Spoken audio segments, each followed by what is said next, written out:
What up, y'all? Josh Samuel here. Thank you all so much once again for tuning in. Now, to be honest, after the first couple of episodes of Iron Fist Season 1, I completely lost interest. There were clearly some interesting components at the time, mainly Colleen Wing and a few others, but overall for me it was mostly a mess.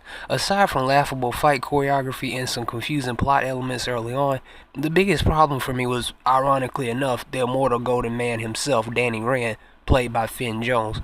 To his credit, Jones wasn't given a whole lot of time to prepare, and given who the showrunner was at the time, it's no surprise that Season 1 took a nosedive off the cliff, pun intended.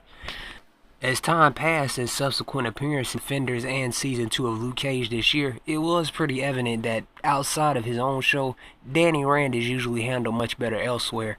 With a new showrunner and a new foe, combined with 3 less episodes, Season 2 of Iron Fist isn't the great improvement that we had hoped it would be, but to me the series was headed in the right direction.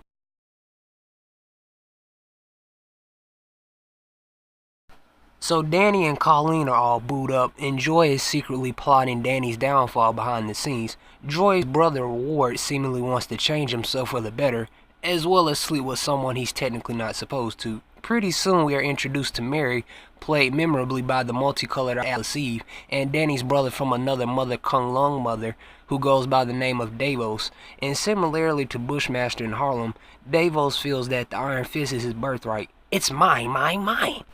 Now, for starters, I'll say that, like Season 1, it's the supporting cast that truly does well in Season 2 of Iron Fist. The standouts for me were, without question, Alice Eve as the I'm half crazy, I'm completely sane Mary, and Tom Pelphrey's Ward. I don't think I've enjoyed a supporting character on the Marvel Netflix shows as much as I did Ward Meacham. On surface, he's somewhat of an asshole, but there's a hint of goodness in him that eventually shines through. And it does. Alice Eve completely embraces her role as Mary and reminds us all that looks can be deceiving.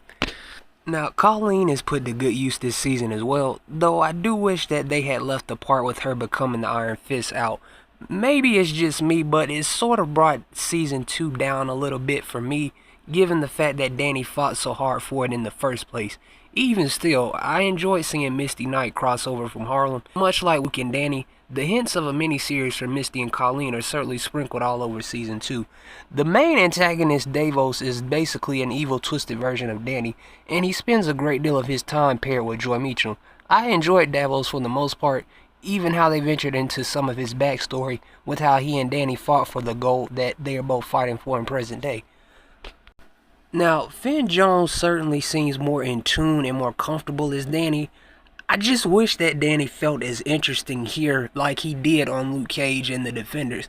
It's one thing that he doesn't have his full costume, but I also think that, simply put, the Iron Fist should be the Iron Fist.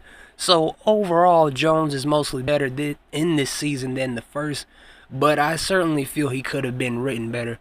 Maybe the story would have focused more solely on Danny had there been a Season 3, but sadly we won't get to find out.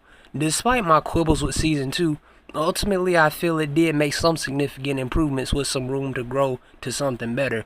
The biggest disappointment is that we won't get to see Luke Cage nor Iron Fist perhaps reach their full potential, nor will we get a Heroes for Hire series that I feel could have been great for both actors, and something tells that we should all be turning our attention to Disney.